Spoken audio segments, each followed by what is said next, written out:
કેમ છો વિદ્યાર્થી મિત્રો, હું છું તમારો મિત્ર આકાશ રાવલ ને મારી એડ્યુસ્કી એકેડમીમાં હું તમારું સ્વાગત કરું છું. આપણે અગાઉ બહુલકનું સૂત્ર જોયું હતું અને બહુલકના સૂત્ર પરથી એક દાખલો ગણતા પણ જોયું હતું. હવે આપણે અહીંયા ચેપ્ટર નંબર 13 માં એટલે કે સ્વાધ્યાય 13.2 માં દાખલા નંબર 2 ગણવાનો છે.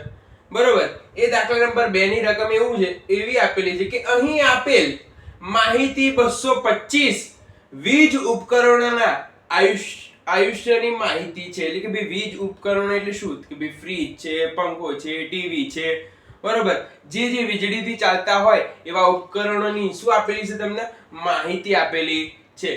બરોબર, તો શું કહે છે, તો આ ઉપકરણોના આયુષ્યનો બહુલક શોધો. તમારે શું શોધવાનું છે? આ જે ઉપકરણો આપેલા છે એની જે માહિતી આપેલી છે, આ માહિતીનો શું શોધવાનો છે? તમારે બહુલક શોધવાનો છે.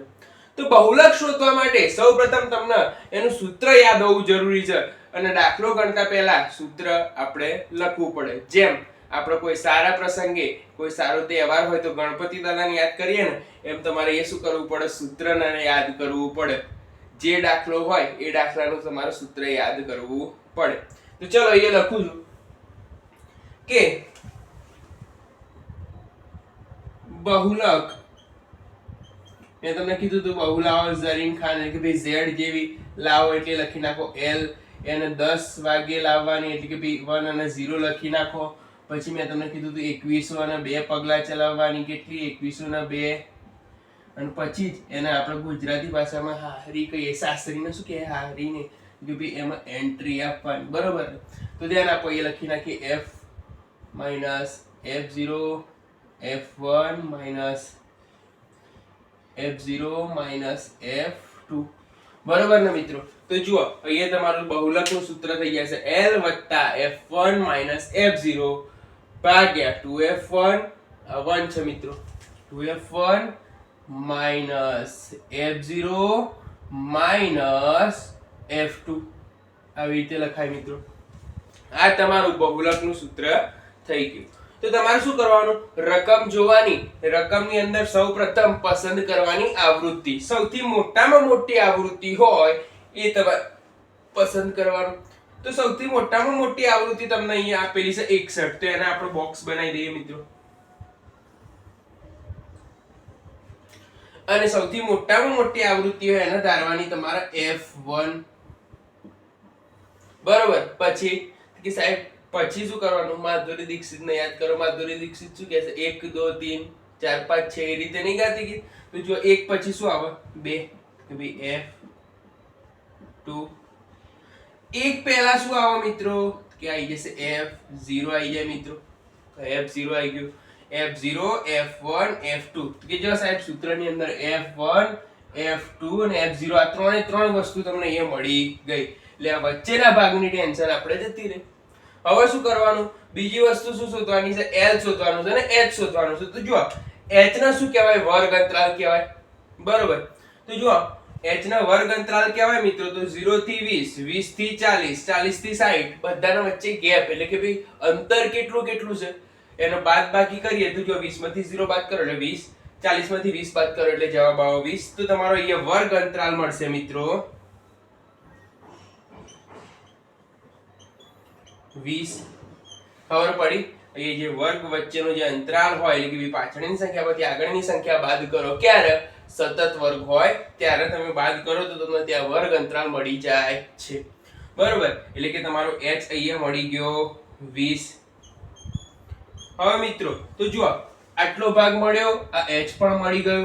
હવે શોધવાનું શું છે? તો જુઓ l એટલે શું કહેવાય? કે જે તમારો વર્ગ તમે ધાર્યો છે એની અધસીમા. તો આ વર્ગ કયો ધાર્યો? 61 વાળો. બરોબર, એટલે કે 61 આવૃત્તિ છે, એનો વર્ગ કેટલો થાય? 60 થી 80. તો જે એની આગળની આવૃત્તિ હોય એને કહેવાય અધસીમા. એટલે કે આ તમારું થઈ જશે l. એટલે અહીંયા લખું છું કે અહીં આવૃત્તિ એટલે કે ભાઈ મહત્તમ આવૃત્તિ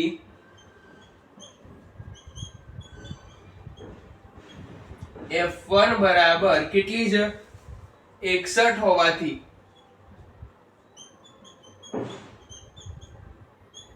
પસંદ કરાયેલ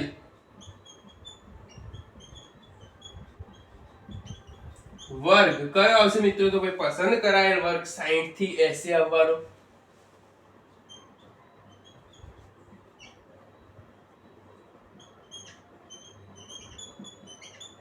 માટે તમારે શું કરવાનું?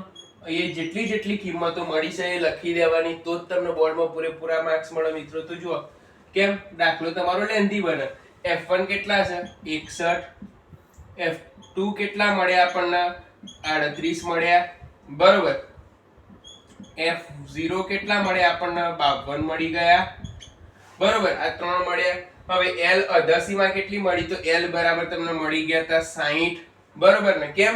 કેમ કે ધારેલો જે વર્ગ છે એની અધાસીમાં એટલે કે L અધાસીમાં કેટલી થઈ ગયા? 60. H કેટલા મળ્યા મિત્રો? તો H આપણને મળી ગયા 20. સૂત્રમાં જો બધી જ કિંમતો આપણને મળી ગઈ છે, તો જે આપણો બહુલકનું સૂત્ર છે એની અંદર કિંમત મૂકવાની. તો એ લખું છું. સૂત્રમાં કિંમત મૂકતા.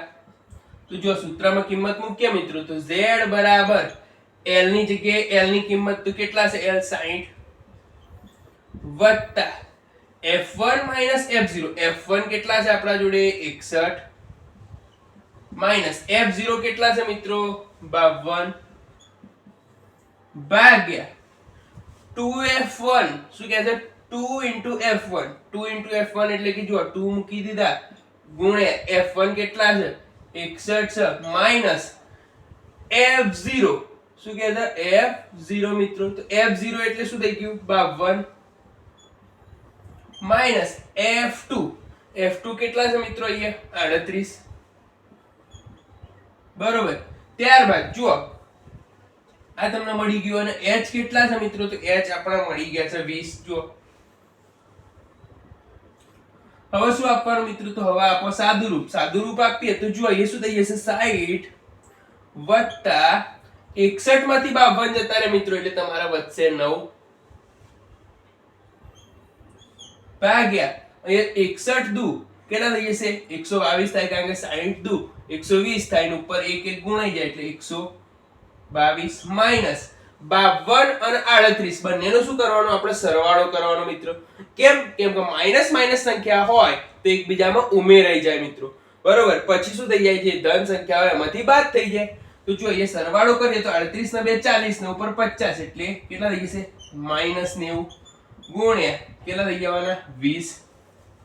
હવે આપણે હજુ સાદુરૂપ આપીએ તો 60 વત્તા 9 ભાગ્યા 22 ની અંદરથી 90 જશે મિત્રો, તો કેટલા વધશે? તો કે સાહેબ 32 વધવાના. કેમ? 9 અને 3 કેટલા થાય? 12 થાય, એટલે 30 ને 32 વધવાના ગુણ્યા એ કેટલા થઈ જશે? 20, બરોબર. હવે તો કે હવે છેદ ઉડાડો ને સાહેબ, તો છેદ ઉડાડવામાં જો આ 32 એટલે કેટલા થઈ ગયા? 16 દુ 32 થાય મિત્રો, અને અહીંયા 20 એટલે કેટલા થઈ જશે? 10 દુ 20. બે બે ઉડી જવાના, બરોબર. હજુ પણ ઉડે એવું છે. શું ઉડશે? તો ભાઈ 2 8 16 અને 2 5 10, બરોબર. હવે વધ્યું શું આપણા જોડે? તો જો વધ્યું આપણા જોડે 60 વત્તા 9 5 45 ભાગ્યા કેટલા થશે? 8, બરોબર. 45 ભાગ્યા 8 કરીશું મિત્રો, તો તમને એ સરવાળો કરવાનું મળશે અને આગળ આપણને જવાબ મળશે. તો જો અહીંયા હું તમને કરીને બતાવું. 45 ભાગ્યા 8 કરવાના, તો જુઓ 8 5 40 વધશે કેટલા? 5 પોઈન્ટ મૂકો એટલે એ 0 આવી જશે. 8 6 48 કેટલો જવાબ આવવાનો? 2, બરોબર. અહીંયા શું નું તારીખ? 8 દુ 16, બરોબર. આ જવાબ આગળ આગળ ચાલતો જ રહેશે મિત્રો, બરોબર. એટલે આપણે પોઈન્ટ પછીના બે આંકડા છે એ કન્સિડર કરી અને દાખલો આગળ ગણવાનું. અહીંયા વધ્યા હતા કેટલા? કે સાહેબ 60 વત્તા 45 ભાગ્યા 8 કરશો મિત્રો એટલે 5.62 જવાબ આવવાનો. તો જો એ લખું છું 5.62. આ તમારો Z કહેવાય મિત્રો,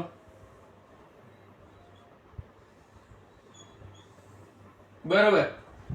હવે શું કરવાનું? તો 60 વત્તા 5.62 નો સરવાળો કરી નાખો એટલે તમારો Z બરાબર થઈ જશે 65.62. તો અહીંયા તમારે લખવાનું કે અહીં મળતો બહુલક 65.62 છે. અહીં મળતો બહુલક 65.62 છે. તો મિત્રો આમ તમારો અહીંયા સ્વાધ્યાય 13.2 નો દાખલા નંબર 2 એ પૂરો થાય છે.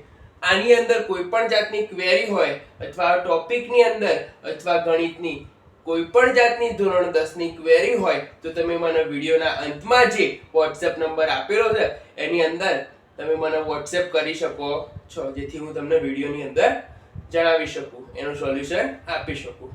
અને